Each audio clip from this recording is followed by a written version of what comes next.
ರಾಜ್ಯದಲ್ಲಿ ಮುಂಗಾರು ಚುರುಕುಗೊಂಡಿದ್ದು ಮುಂದಿನ 7 ದಿನಗಳ ಕಾಲ ವ್ಯಾಪಕ ಮಳೆಯಾಗಲಿದೆ. ಬಂಗಾಳ ಕೊಲ್ಲಿಯಲ್ಲಿ ವಾಯುಭಾರ ಕುಸಿತದ ಪರಿಣಾಮವಾಗಿ ಕರಾವಳಿ ಜಿಲ್ಲೆಗಳಿಗೆ ಹವಾಮಾನ ಇಲಾಖೆ ರೆಡ್ ಅಲರ್ಟ್ ಘೋಷಿಸಿದ್ದು, ಮಲೆನಾಡು ಮತ್ತು ಒಳನಾಡಿನಲ್ಲೂ ಭಾರೀ ಮಳೆಯಾಗುವ ನಿರೀಕ್ಷೆ ಇದೆ.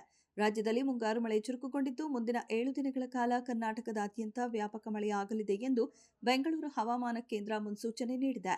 ಅದರಲ್ಲೂ ವಿಶೇಷವಾಗಿ ಕರಾವಳಿ ಕರ್ನಾಟಕದ ಜಿಲ್ಲೆಗಳಲ್ಲಿ ಅತಿ ಭೀಕರ ಮಳೆಯಾಗುವ ಸಾಧ್ಯತೆ ಇರುವುದರಿಂದ ಹವಾಮಾನ ಇಲಾಖೆ ರೆಡ್ ಅಲರ್ಟ್ ಘೋಷಿಸಿದೆ. ಕೆಪಿಸಿಸಿ ಅಧ್ಯಕ್ಷ ಬಿಕೆ ಹರಿಪ್ರಸಾದ್ ಅವರು ಅಯೋಧ್ಯೆಯ ಶ್ರೀರಾಮ ಮಂದಿರದ ಹೆಸರಿನಲ್ಲಿ ಸಂಗ್ರಹವಾದ ಭಾರೀ ಮೊತ್ತದ ದೇಣಿಗೆಯನ್ನು ದುರುಪಯೋಗಪಡಿಸಿಕೊಳ್ಳಲಾಗಿದೆ ಎಂದು ಗಂಭೀರ ಆರೋಪ ಮಾಡಿದ್ದಾರೆ. ಹಿಂದೆ ಭಾರತದ ದೇವಸ್ಥಾನಗಳ ಮೇಲೆ ದಾಳಿ ನಡೆಸಿ ಸಂಪತ್ತನ್ನು ದೋಚಿದ್ದ ಇತಿಹಾಸ ಪ್ರಸಿದ್ಧ ಆಕ್ರಮಣಕಾರ ಮೊಹಮ್ಮದ್ ಘಜ್ನಿಗೂ ಹಾಗೂ ಸದ್ಯ ಅಧಿಕಾರದಲ್ಲಿರುವ ಮೋದಿ ಶಾ ಜೋಡಿಗೂ ಯಾವುದೇ ವ್ಯತ್ಯಾಸವಿಲ್ಲ ಎಂದು ಕಟುವಾಗಿ ಟೀಕಿಸಿದರು. ಧರ್ಮದ ಹೆಸರಿನಲ್ಲಿ ಅಧಿಕಾರ ಹಿಡಿದವರು ಸಾರ್ವಜನಿಕರ ಹಣದ ದುರುಪಯೋಗದ ಬಗ್ಗೆ ಮಾತನಾಡದಿರುವುದು ಅವರ ನೈತಿಕತೆಯನ್ನ ತೋರಿಸುತ್ತದೆ ಎಂದು ಕಿಡಿಕಾರಿದರು. ಭಾರತ ಮತ್ತು ಪಾಕಿಸ್ತಾನ ನಡುವಿನ ಸಿಂಧೂ ಜಲ ಒಪ್ಪಂದದ ವಿವಾದ ಈಗ ಮತ್ತಷ್ಟು ತಾರಕಕ್ಕೇರಿದೆ.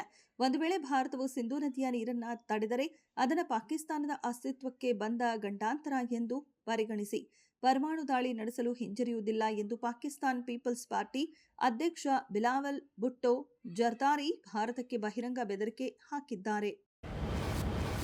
ರಾಜ್ಯದಲ್ಲಿ ಸುಮಾರು 3 ವರ್ಷಗಳ ಬಳಿಕ ಅಧಿಕಾರ ಹಸ್ತಾಂತರ ಆಗಿದೆ. ಸಿದ್ದರಾಮಯ್ಯ ಅವರು ಡಿಕೆ ಶಿವಕುಮಾರ್ ಅವರಿಗೆ ಸಿಎಂ ಸ್ಥಾನ ಬಿಟ್ಟುಕೊಟ್ಟಿದ್ರು. ಈ ಹಿನ್ನೆಲೆಯಲ್ಲಿ ಡಿಕೆ ಶಿವಕುಮಾರ್ ಅವರೊಂದಿಗೆ 13 ಜನ ಹಿರಿಯ ಶಾಸಕರು ಸಚಿವರಾಗಿ ಅಧಿಕಾರ ಸ್ವೀಕರಿಸಿದ್ದಾರೆ. ಇದೀಗ ಸಚಿವ ಸಂಪುಟ ವಿಸ್ತರಣೆಯ ಮಾತುಗಳು ಕೇಳಿ ಬರುತ್ತಿವೆ. ಇದಕ್ಕಾಗಿ ಹರಸಾಹಸ ಮಾಡಿ ಪಟ್ಟಿಯೊಂದನ್ನು ಸಿದ್ಧಪಡಿಸಿರುವ ನಾಳೆ ಜುಲೈ 2ರಂದು ನವದೆಹಲಿಗೆ ತೆರಳಲಿದ್ದಾರೆ. ಈ ಪಟ್ಟಿಯನ್ನ ವರಿಷ್ಠ ರಾಹುಲ್ ಗಾಂಧಿ ಮತ್ತು ಮಲ್ಲಿಕಾರ್ಜುನ ಖರ್ಗೆ ಮತ್ತು ಉಸ್ತುವಾರಿ ರಣದೀಪ್ ಸಿಂಗ್ ಸುರ್ಜೇವಾಲಾ ಅವರ ಒಪ್ಪಿಗೆ ಪಡೆಯುವ ಸಾಧ್ಯತೆಗಳಿವೆ.